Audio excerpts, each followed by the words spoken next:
Йдемо на ярд. До нас приїхав трак, який водій трошки побив. Ми його так підремонтували, щоб можна було трохи хоч на дорозі їхати, але він вже приїхав сюди, їдемо на нього подивимося. Давайте поговоримо про недоліки.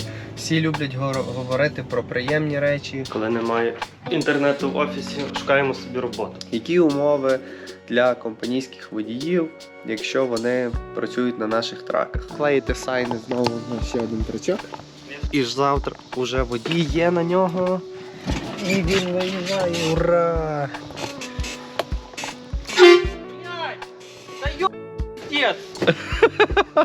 Коментуйте, пишіть, запитуйте, ми обов'язково будемо відповідати на кожен ваш коментар і роз'яснювати те, що ви не зрозуміли.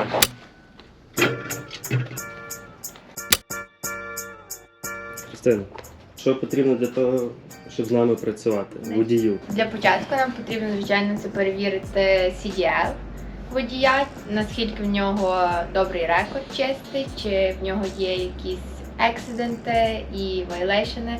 Далі ми вже беремо, посилаємо його на трак-тест, потім дивимося результати трак-тесту, PSP рекорд і, звичайно, що розмовляємо саме з водієм. Safety Performance на іншу компанію, тобто інша компанія нам також дає рев'ю про водія, про його driving history. Як ти думаєш, взагалі англійська мова потрібна для водія чи ні? Звичайно, недавно я перевіряла рекорд водія одного і в нього був тікет 2023 року, тобто пару місяців назад, за те, що він не міг відповісти на питання офіцера.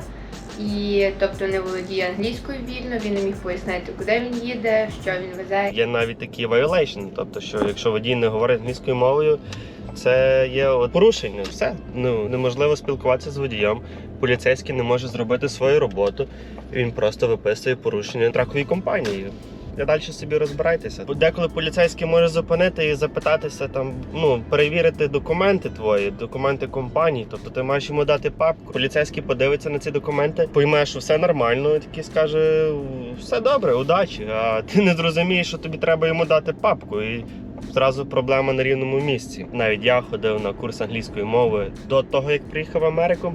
І коли вже приїхав в Америку, одне з перших справ, це також я пішов і записався в коледж по вивченню англійської мови. До речі, коли я якраз давав на CDL, в мене заглохнув трак через мою причину. Тобто я робив там air-тест. Через те, що він був старий в загальному, але я там сказав по-англійськи, там сиділа така досить приємна жіночка, і я з нею нормально говорив, і вона зі мною, і все. І навіть коли я робив драйвінг-тест, коли ми виїхали на дорогу, щось проїхатися, один раз я так досить сильно затормозив, тобто там трейлер чуть не занесло, але вона сказала, все нормально, ти спас ситуацію, ми ще поговорили, посміялись. Все, я отримав свій CDL, так що англійська мова – великий плюс.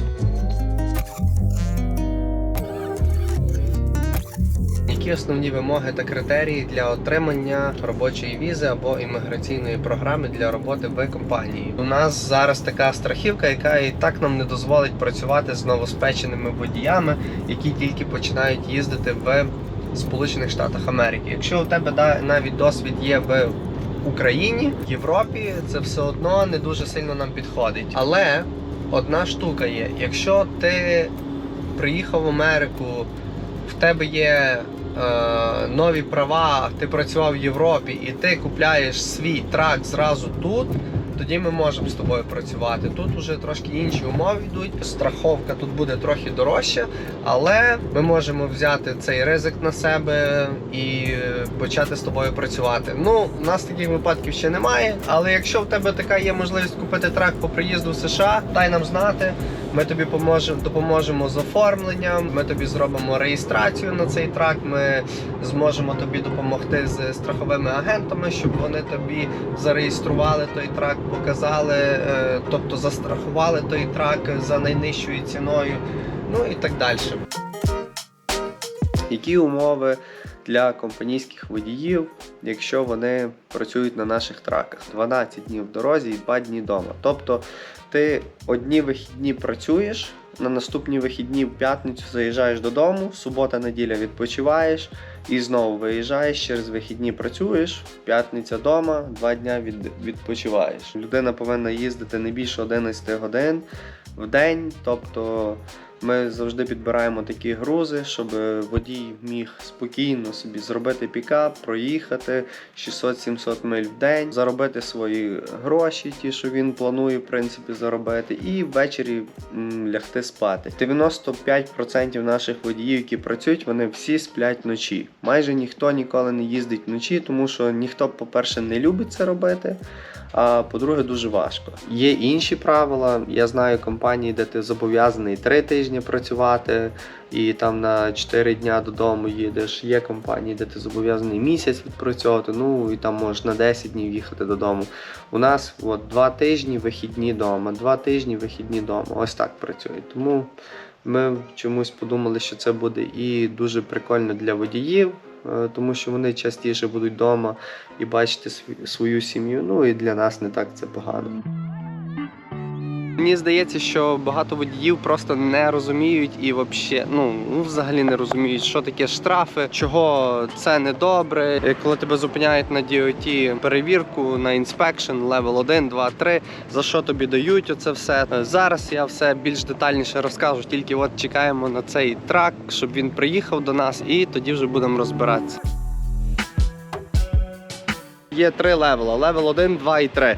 Левел перший провіряють все. Заганяють трак, трейлер, можуть загнати в гараж, під яму і будуть провіряти повністю все, що там є. Всі світла, всі тормоза, всі, всі дрібнички, всі шланги, повністю все, що є в траці і в трейлері. От заганяють наш трак і трейлер. Я вже бачу, через що би йому могли дати violation.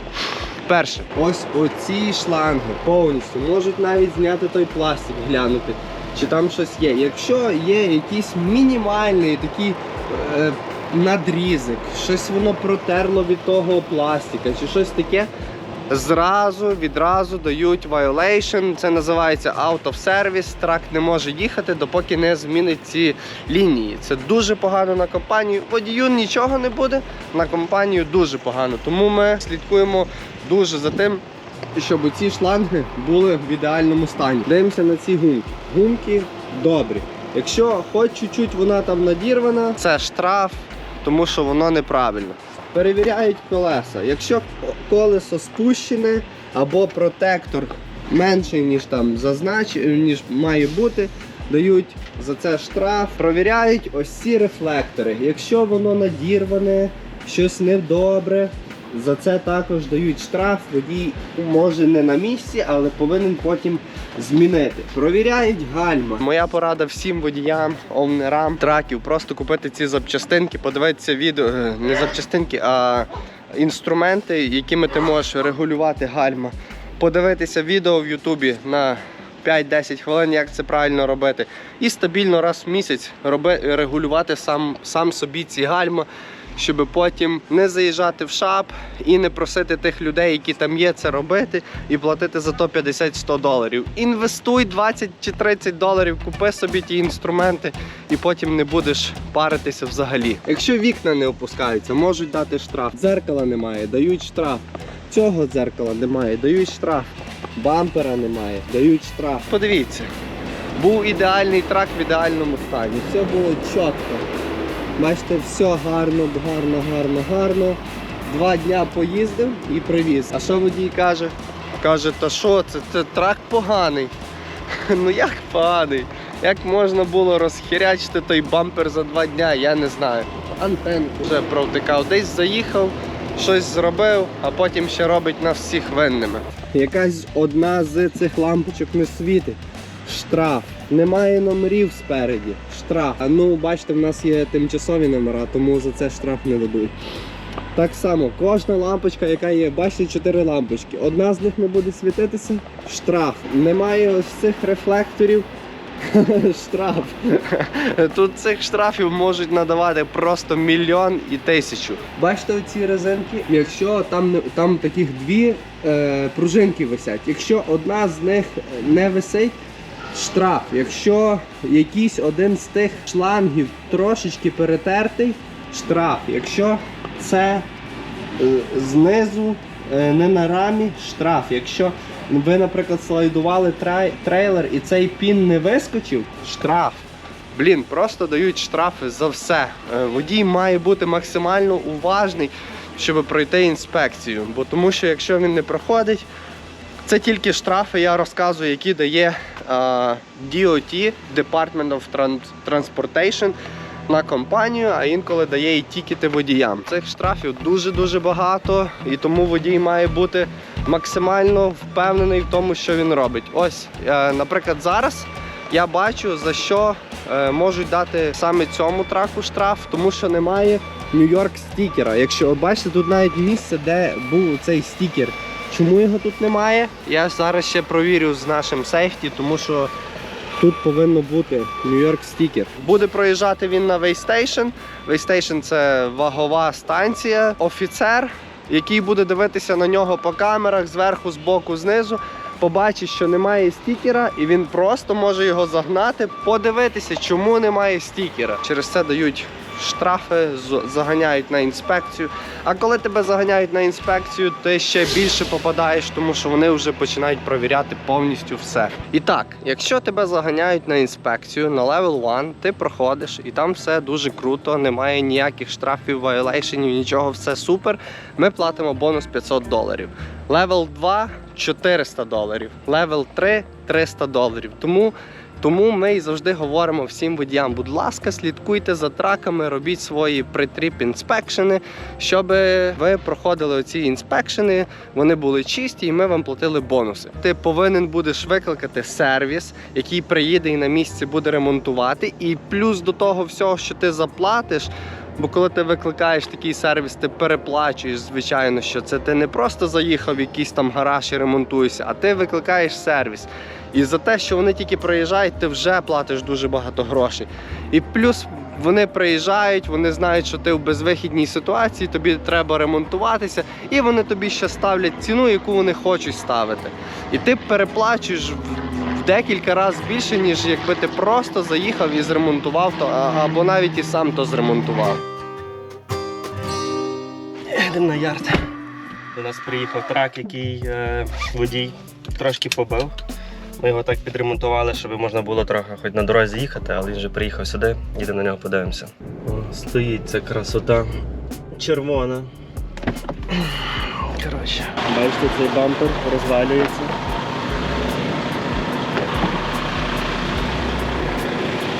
Дверка. Не сильно велика проблема. Головне, що не розбив повністю. Поставили одне колесо не самої кращої якості на цей трак, і воно лопнуло переднє. Ліве колесо лопнуло і водія понесло повністю зразу в огорожу, в бетонні ці відбойники, які стоять на хайвеях. Ну і так все сталося. На жаль. Добре, що з водієм нічого не сталося, не зачепили ніякі інші машини. Нюанси цього бізнесу, з якими стикаємося кожен тиждень. Не кожен день, але дійсно кожен тиждень. Які переваги? Переваг багато, реально дуже багато переваг, тому що ти без мови, без знань, без освіти, без нічого получаєш дофіга грошей. Ну блін, реально, розібратися, ти получаєш непогані зарплати, 2000 в тиждень, 3000 в тиждень, 10 тисяч в місяць, 12 тисяч в місяць. Де ти таку роботу знайдеш без освіти, без мови і ще й без, в принципі, грін-карти чи там citizenship, знаєте, ну, мені здається, це важко. Це дуже важко. А роботою водієм, працюючи водієм, ти можеш це зробити. Великі переваги в тому, що ти завжди знайдеш роботу, водіїв завжди шукають. А якщо ти добрий водій, то ти будеш завжди, як то high demand, типу, завжди всі будуть хотіти з тобою працювати, завжди будуть тобі платити хороші бонуси, хороші зарплати, будуть давати тобі хороший еквіпмент і ти будеш круто працювати. Перевага ще та, що ти потенційно зможеш купити трак і заробляти ще більше грошей. Другий, третій, четвертий, знайти на нього водія, посадити, поставити його під компанію. І компанія буде, в принципі, все робити для тебе, а ти будеш заробляти не завжди багато, але інколи в мінус, але в середньому ти все одно будеш заробляти якісь грошові кошти, що є дуже круто. Давайте поговоримо про недоліки. Всі люблять говорити про приємні речі, але всі люблять більше слухати про неприємні речі. Чого ця робота для водія буде конченою? По-перше, мовний бар'єр. Через це дуже часто бувають багато проблем. Мінус великий в тому, що ти постійно не вдома. Якщо в тебе є сім'я, і в тебе є діти, маленькі діти, не маленькі, неважливо, в тебе є діти, ти хочеш їх бачити, ти багато будеш пропускати в цьому житті. Ти їдеш на 5 днів мінімум важко. Водії з Європи дуже часто б'ють передки траків. Тобто, коли вони паркуються, вони вивертають за рахунок того, що в Європі були такі обрізані траки, а тут продовжені траки, такі, знаєте, там спереді ще цілий мотор стоїть, фари. Через це водії не розраховують об'єми, габарити того траку, і дуже часто буває таке, що вони бампер можуть розбити, фару можуть розбити. А якщо ти розбиваєш ці штуки, це дорого. Це реально дорого. Коли немає інтернету в офісі, шукаємо собі роботу. Ярик, що ти робиш? Розкажи. Я знаю, але розкажу ще раз. Вішаю картину. Що Сьогодні прийшов український водій. Каже, о, у вас яка картина. Мабуть, росіян у вас в покажи компанії картину. нема. Ну, кажи. І праві, росіян в компанії нема. Картина виграна на аукціоні. На акціоні, так? Так.